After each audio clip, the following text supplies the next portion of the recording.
Bismillahirrahmanirrahim. Assalamualaikum warahmatullahi wabarakatuh. Alhamdulillahirabbil alamin wal aqibatu lil muttaqin wa la udwana illa 'alal zalimin. Asyhadu an la ilaha illallah wahdahu la syarikalah wa asyhadu anna Muhammadan abduhu wa rasuluh sallallahu alaihi wasallam la nabiyya ba'dah. Ayuhat tullab wa talibat, hafizakumullah wa ra'akum. Pada pagi yang berbahagia ini, insyaallah Ustaz akan menjelaskan sedikit dari penjelasan para ulama tentang senjata-senjata yang bisa dipergunakan oleh manusia dalam menghadapi godaan syaitan. Kita mengetahui bahwasanya di antara musuh yang paling keras usahanya dalam mengajak manusia untuk berbuat dosa, untuk berbuat maksiat, melakukan pelanggaran terhadap agama Allah Subhanahu wa taala adalah setan. Allah Subhanahu wa taala berfirman, "Inna syaitana lakum aduwwu fattakhizuhu aduwwa." Sesungguhnya setan itu adalah musuh bagi kalian yang akan membinasakan kalian dengan menggoda kalian untuk melakukan berbagai macam maksiat terhadap Allah Subhanahu wa taala. Fattakhizuhu aduwwa, maka kalian jadikan dia sebagai musuh. Innama yad'u hizbahu liyakunu min ashabis sa'ir. Sesungguhnya orang-orang yang bisa diganggu, digoda oleh setan untuk berdosa adalah golongannya sendiri, hizbahu, golongannya sendiri yang mengikuti setan. Liyakunu min ashabis sa'ir, supaya mereka semua termasuk dari penghuni neraka sa'ir. Jadi Allah Subhanahu wa taala telah jelaskan kepada kita bahwa setan adalah musuh bagi kita semua, yang akan menjauhkan kita dari Allah Subhanahu wa taala, yang ujung-ujungnya adalah memasukkan kita ke neraka yang panas.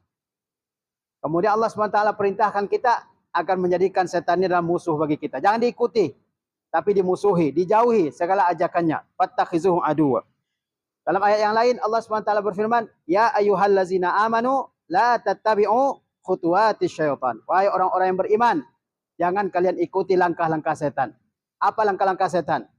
Yaitu perbuatan-perbuatan dosa, perbuatan-perbuatan maksiat, perbuatan-perbuatan merupakan pelanggaran terhadap agama Allah yang dijadikan indah di mata kita oleh setan sehingga kita lakukan. Ini disebut dengan khutuwatis syaitan. Ingat, Allah mengatakan khutuwat, langkah-langkah, khutuwatis syaitan, langkah-langkah setan. Karena cara setan menggoda manusia, ya, agar terjatuh ke dalam dosa bukan satu cara, tapi berbagai macam cara, berbagai macam bentuk. Yang intinya manusia melakukan pelanggaran terhadap Allah Subhanahu wa taala. Itu yang diinginkan oleh setan. Maka kata Allah Subhanahu wa taala, la tattabi'u khutuwatis syaitan. Jangan kalian ikuti langkah-langkah setan. Wa may yattabi' khutuwatis syaitan fa innahu ya'muru bil fahsya'i wal munkar. Barang siapa yang mengikuti langkah-langkah setan, maka sesungguhnya setan itu hanya menyuruh kalian, mengajak kalian untuk berbuat yang keji dan berbuat yang mungkar. Untuk berbuat yang keji dan berbuat yang mungkar. Ajakannya, ya, dalam hati kita untuk melakukan apa? Melakukan al-fahsya wal munkar. Perbuatan-perbuatan yang keji, perbuatan-perbuatan yang mungkar. Walaula fadlullahi alaikum wa rahmatuhu ma zaka minkum min ahadin abada. Kalau bukan karena karunia dan kemurahan Allah Subhanahu wa taala, maka tidak ada seorang pun yang terjaga dari kalian. Kemudian dalam sebuah hadis Rasulullah SAW menjelaskan kepada kita bahwa setan mulai mengganggu manusia adalah sejak manusia lahir ke dunia. Sejak manusia lahir ke dunia, itu setan sudah berusaha untuk mengganggunya. Kata Rasulullah SAW, "Ma min bani adami mauludun illa yamassuhu syaitan hina yulad." Tidak ada seorang pun manusia yang dilahirkan ke dunia ini kecuali diganggu oleh setan ketika dia dilahirkan, dicolek oleh setan, ya, ketika dia baru saja dilahirkan oleh orang tuanya. Fa yastahillu sarikhan min massis syaitan. Maka anak tersebut menangis, ya, karena disentuh oleh setan. Kalau anak kecil menangis baru dilahirkan oleh ibu, di antara sebabnya adalah karena dicolek oleh setan. Bukan itu saja sebabnya. Para ulama menjelaskan sebabnya antara lain adalah ketika udara masuk ke dalam paru-paru anak tersebut, dia kaget dan dia nangis. Tapi di antara sebabnya yang lain yang dijelaskan oleh Rasulullah SAW adalah karena setan mencoleknya, ya, karena dicolek oleh setan. Siapa yang tidak dicolek oleh setan? Kata Rasulullah hanya dua orang, yaitu Maryam dan anaknya yaitu Isa alaihi assalam. Ya. Karena ibunya Maryam pernah berdoa kepada Allah Subhanahu wa taala. Sebelum Maryam dilahirkan, kata ibunya, "Wa inni u'izuha bika wa dzurriyyataha minasyaitonir rajim." Sesungguhnya aku, wahai Rabbku, telah memohon perlindungan untuknya, untuk Maryam dan keturunannya dari gangguan setan yang terkutuk. Nah, bayangkan, baru saja kita lahir ke dunia ini, setan sudah berupaya, berusaha keras untuk menyesatkan kita, untuk mengganggu kita. Ya, dia adalah musuh kita sepanjang kehidupan kita ini. Tidak ada maksiat di muka bumi ini kecuali, ya, di antara sebabnya adalah dorongan dari setan untuk bermaksiat kepada Allah Subhanahu wa taala. Lalu agama kita, agama Islam, memberikan kepada kita senjata. Musuh kita adalah setan. Apa senjatanya untuk menghadapi setan? Ingat ya, setiap ada musuh ada senjata untuk menghadapinya. Setiap ada musuh ada senjata untuk menghadapinya. Demikian pula setan yang merupakan musuh bagi kita. Agama kita telah menjelaskan apa senjata yang bisa kita pakai agar kita terjauh dari setan, terjauh dari godaannya, sehingga tidak terjatuh ke dalam perbuatan maksiat. Senjata yang pertama menghadapi setan adalah al-ikhlasu lillahi subhanahu wa ta'ala. Yaitu ikhlas beribadah kepada Allah Azza wa Jalla. Kalau seseorang dia beribadah, apapun bentuk ibadahnya, salat, puasa, zakat, tilawah Al-Quran, dan berbagai macam ibadah yang lainnya, baik yang wajib maupun yang sunnah, dan dia ikhlas mengerjakan ibadah itu karena Allah Subhanahu wa taala, maka setan tidak akan mendekatinya. Setan tidak bisa merusak amal ibadahnya. Ya. Maka kita mesti ikhlas dalam mengerjakan amal ibadah yang kita kerjakan. Ya, ikhlas itu apa? Ikhlas itu tidak mengharapkan, ya, pahala atas amal ibadah kecuali dari Allah Subhanahu wa taala. Tidak mengharapkan orang lain melihat amal ibadah kita selain dari Allah Subhanahu wa taala. Itu disebut dengan ikhlas, ya. Bahwa setiap amal ibadah kita kerjakan, pendorongnya adalah mencari keridhaan Allah, mencari pahala dari Allah Subhanahu wa taala. Nah, orang yang ikhlas ini tidak akan didekati dan dirusak amal ibadahnya oleh setan. Rasulullah sallallahu alaihi wasallam bersabda, "Innallaha la yaqbalu minal amali illa ma kana khalisan wa butughiya bihi wajhu." Sesungguhnya Allah tidak akan menerima amal ibadah kecuali yang dikerjakan semata-mata karenanya. Itulah yang disebut dengan ikhlas. Wa butughiya bihi wajhu, yang dilakukan untuk mencari pahala dari Allah Subhanahu wa taala. Jadi apapun amal ibadah yang kita kerjakan, kerjakan karena Allah. Karena mengharapkan pahala dari Allah, mengharapkan ganjaran dari Allah. Nah, orang seperti ini tidak bisa dirusak amal ibadahnya oleh setan. Orang seperti ini tidak bisa diganggu oleh setan amal ibadahnya. Kemudian di antara senjata kita menghadapi setan adalah at-tauhid. At-tauhid. Apa itu at-tauhid? Yaitu meyakini bahwa Allah adalah satu-satunya Rabb yang berhak untuk kita ibadahi. Disebut dengan at-tauhid. Tuhan yang hak hanya Allah Subhanahu wa taala. Tuhan apapun, ya, selain Allah Subhanahu wa taala itu adalah arbabun batilah, Tuhan-Tuhan yang batil, yang tidak layak untuk kita ibadahi dan tidak pantas. Bertauhid, meyakini hanya Allah, Tuhan satu-satunya yang hak. Yang seperti ini tidak bisa diganggu oleh setan. Tidak bisa dirusak oleh setan. Tidak bisa ditipu daya oleh setan.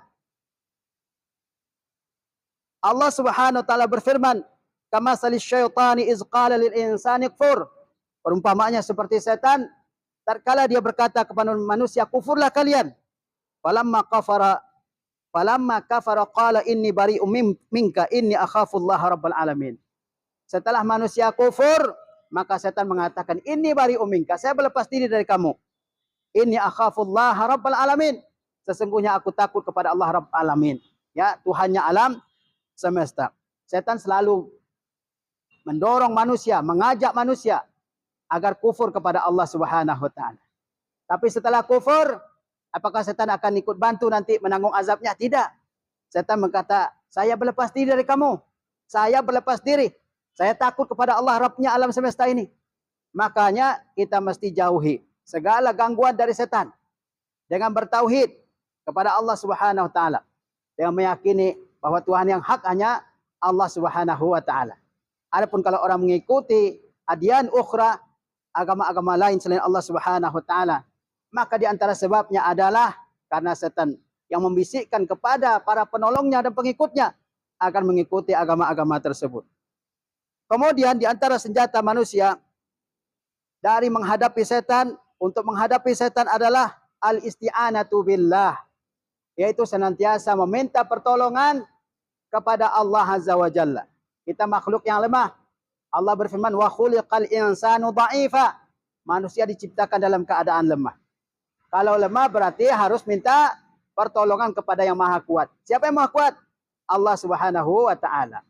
Supaya kita tidak didekati, tidak digoda, diganggu oleh setan, tidak ditipu daya oleh setan, maka kita senantiasa meminta pertolongan kepada Allah Subhanahu wa taala. Perhatikan, jangan bercanda.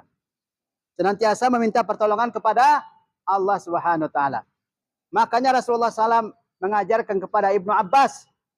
Waktu itu Ibnu Abbas masih kecil. Ibnu Abbas adalah sepupunya Rasulullah SAW. Sepupunya Rasulullah SAW. Rasulullah mengajarkan kepada dia, wa izasta'anta fasta'in billah. Kalau engkau minta pertolongan atas suatu urusan, kepada siapa kita minta tolong? Kepada Allah Subhanahu wa taala. Boleh minta tolong kepada manusia dalam dua hal. Dalam hal yang mampu manusia kerjakan dan dia ada depan kita. Dia wujud depan kita. Tapi dalam hal yang tidak mampu dilakukan oleh manusia, yang enggak ada di sini dan dia enggak mampu, maka kita minta pertolongan hanya kepada Allah Subhanahu wa taala. Wa izasta'anta fasta'in billah. Yang bisa menjaga kita dari syaitan siapa? Allah Subhanahu wa taala. Maka kita mohon kepada Allah agar kita semua dijaga oleh Allah dari segala tipu daya setan. Di antara senjata yang kita bisa lakukan dan kita pakai untuk melindungi diri kita dari godaan syaitan adalah senantiasa isti'azah billah, yaitu memohon perlindungan hanya kepada Allah Subhanahu wa taala. Jangan mengucapkan apa? A'udzubillahi minasyaitonir rajim atau lafaz-lafaz lain yang berasal dari Nabi SAW yang lebih panjang. Rasulullah SAW beliau bersabda, ya, ada seorang sahabat bertanya kepada Rasulullah SAW, ya Rasulullah, hala syaitanu baini wa baina salati. Wahai Rasulullah, setan menggangguku dalam solat, sehingga aku tidak bisa membaca bacaanku dengan lancar. Maka Rasulullah SAW bersabda, zaka syaitan yuqalu lahu khinzib. Itu adalah setan yang mengganggumu dari membaca bacaanmu dalam solat, sehingga hafalannya kacau dalam solat. Yang mengganggu tersebut adalah setan. Ya, yang disebut dengan khinzib. Namanya siapa? Khinzib.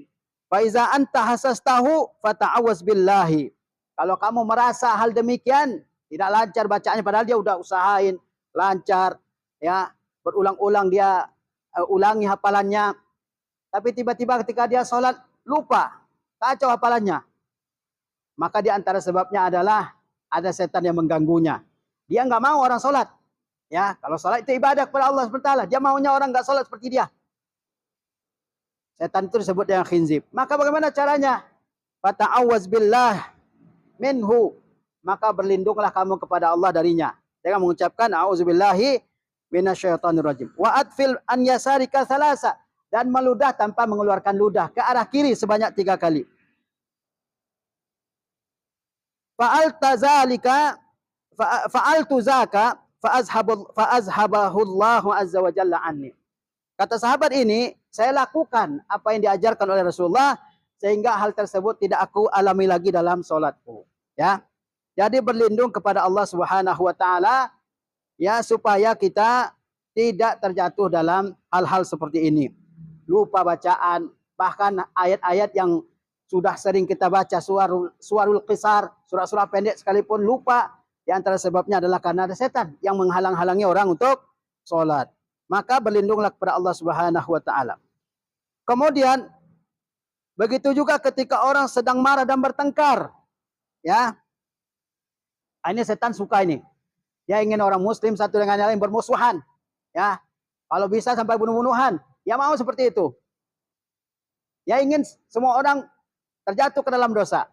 Maka ketika ada seseorang bertengkar dengan yang lain, maka hendaklah dia berta'awuz, memohon perlindungan kepada Allah Subhanahu wa taala karena kemarahan berasal dari setan.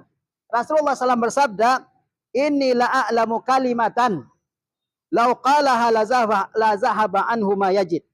Saya tahu suatu kalimat, kata Rasulullah SAW. Kalau seandainya orang yang marah mengucapkannya, maka akan hilanglah kemarahannya. La zahaba anhu ma yajid. Maka akan hilang kemarahannya. Yajid di sini maknanya yaitu apa? Yaghdab, marah, ya. Apa itu? A'udzubillahi minasyaitonir rajim. Nah, kalau kita marah, ya mau bertengkar, maka di antara langkah untuk mencegah kemarahan tersebut adalah berta'awuz dengan mengucapkan apa? A'udzubillahi minasyaitonir rajim, ya. Kemudian ya di antara senjata kita menjaga diri kita dari tipu daya setan, dari kejahatan setan adalah mengucapkan basmalah. Apa basmalah? Apa basmalah? Bismillah. Ya. Rasulullah SAW bersabda, "Iza akala ahadukum falyazkur ismallahi ta'ala." Kalau seseorang di antara kalian mau makan, maka sebutlah nama Allah, yaitu mengucapkan apa? Bismillah. Sebagaimana Rasulullah ajarkan, "Samillah wa kul biyaminik wa kul mimma yalik." Ucapkan bismillah, ya. Makan yang dekat dan ya makan dengan tangan kanan. Nah, ketika kita mau makan, ucapkan basmalah supaya setan tidak ikut makan, ya. Fa in nasya an yazkura ismallahi ta'ala fi awwalihi falyaqul bismillahi awwaluhu wa akhirahu.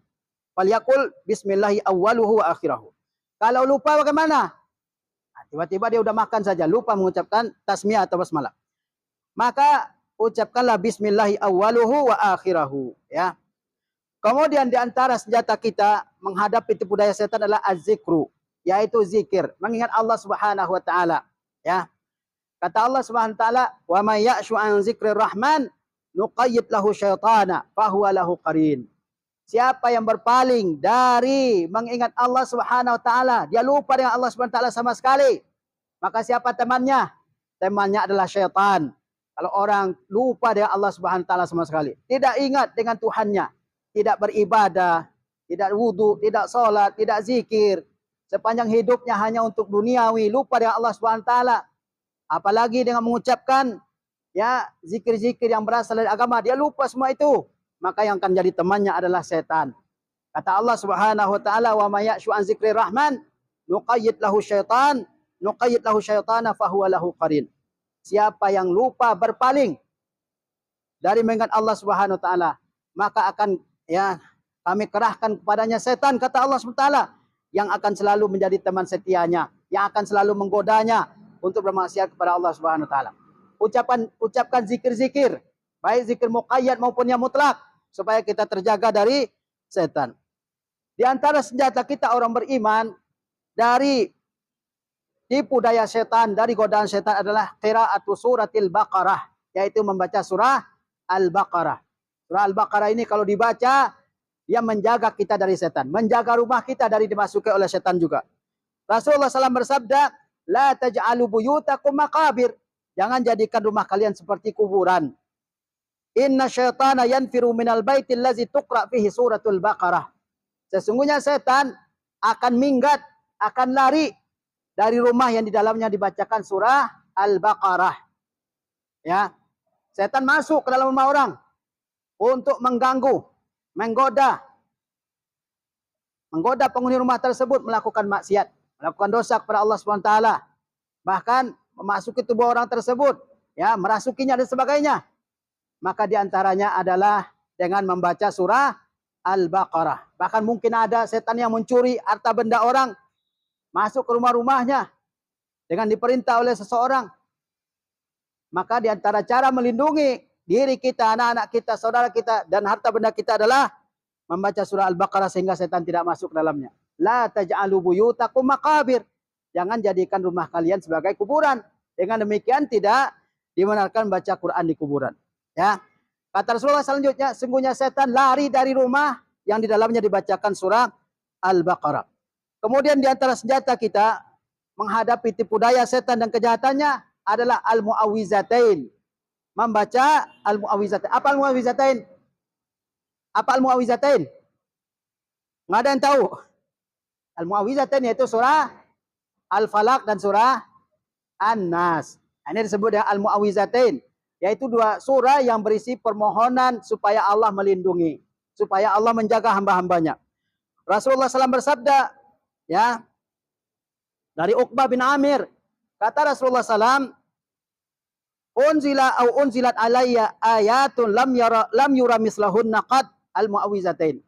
Telah diturunkan kepadaku, kata Rasulullah SAW, ayat-ayat, ya, yang tidak ada ayat lain yang sebanding dengan ayat tersebut. Rasulullah mengatakan telah diturunkan kepadaku ayat-ayat yang tidak sebanding dengan ayat apapun. Maksudnya dalam, ya, perlindungan terhadap gangguan dari setan. Yaitu apa? Al-Mu'awwizatain. Senantiasa membaca surah apa? Al-Falaq dan surah An-Nas. Ini adalah upaya kita menjaga diri kita dari apa? Dari godaan setan, dari tipu daya setan, sehingga tidak terjatuh ke dalam perbuatan maksiat. Yang terakhir, senjata orang beriman menghadapi setan adalah qiraatu ayatil kursi, membaca ayat Al-Kursi. Sebagaimana diceritakan bahwa Abu Hurairah pernah ditugasi oleh Rasulullah SAW menjaga harta zakat. Pada malam hari, dia dengar ada seseorang yang mengambil harta tersebut, mungkin gandum, dan dia tangkap. Ya, kemudian orang tersebut, maling tersebut mengatakan, saya orang yang miskin, yang sedang memerlukan, anak saya banyak, dan seterusnya. Akhirnya dilepaskan oleh Abu Hurairah. Dan itu terjadi 3 malam. Ya, dia datang lagi pada malam berikutnya, mencuri lagi, kemudian mohon-mohon lagi, akhirnya dilepaskan, dan begitu hari yang ketiga juga. Kemudian pada hari ketiga, Abu Hurairah enggak melepaskannya lagi. Ya, dia harus bawa kepada Rasulullah SAW. Tapi orang ini diajarkan kepada Abu Hurairah surah apa? Ayat apa? Ayatul Kursi. Ya, kata dia apa? Iza awaita ila firashika faqra ayatul kursi. Kalau kamu mau tidur, baca ayat kursi katanya. Ya, yaitu Allahu la ilaha illa huwal hayyul qayyum sampai akhir. Kemudian selanjutnya kata orang tersebut, la yazalu alaika minallahi hafiz. Kalau kamu baca ayat kursi ini, kamu akan selalu terjaga, ya, terlindung dari setan. Wala yaqrabaka syaitanu hatta tusbiha. Dan setan tidak akan dekatimu sampai pagi. Kemudian setelah itu paginya Abu Hurairah melaporkan kejadian tersebut kepada Rasulullah SAW. Ada yang datang, ya, nyuri, kemudian terakhir diajarkan ayat kursi kepada Abu Hurairah. Maka kata Rasulullah SAW, ama innahu qad sadaqak. Dia jujur kepadamu, mengajarkan ayat kursi, bahwa ayat kursi itu adalah penjaga dari setan sepanjang malam. Ya, wa huwa kazub. Sementara yang mengajarkan itu adalah pembohong besar. Ya, ta'lam man tukhatibu munzu salasi layalin ya Abu Hurairah. Apakah kamu tahu siapa orang yang kamu ajak berbicara sejak 3 malam yang lalu, wahai Abu Hurairah? Qala la. Abu Hurairah menjawab tidak. Qala zaka syaitan. Kata Rasulullah, itu adalah setan. Jadi setan pada malam ketiga dari pencuriannya, dia mengajarkan supaya baca apa? Ayatul Kursi. Ya, kata dia, kalau kamu baca ayat kursi ketika mau tidur, kamu terjaga dari setan sampai pagi. Sampai pagi. Ya, kemudian Abu Hurairah melapor kepada Rasulullah SAW tentang kejadian-kejadian tersebut. Kata Rasulullah, sadaqaka, dia jujur ngomong dalam hal ini, yaitu ayat kursi adalah penjaga dari setan. Wa huwa kazub, sementara dia adalah pembohong. Pembohong apa? Yaitu dia mencuri, dia bilang dia punya anak-anak, dia orang yang butuh dan sebagainya, dia miskin. Ini adalah kebohongan-kebohongan dia. Ya, jadi supaya kita terjaga dari setan, inilah langkah-langkah yang diajarkan oleh agama. Yang terakhir adalah qiraatu ayatul kursi, hafal dan baca sebelum kita tidur beserta doa-doa yang lain. Ya, semoga Allah SWT jaga kita dari setan, supaya kita tidak begitu mudah, ya, terjatuh dalam dosa, dalam maksiat, ya, kepada Allah Subhanahu wa taala. Barangkali inilah yang bisa Ustaz sampaikan dalam kesempatan yang berbahagia ini, mudah-mudahan bermanfaat bagi kita semua. Ya, baik. Assalamualaikum warahmatullahi wabarakatuh.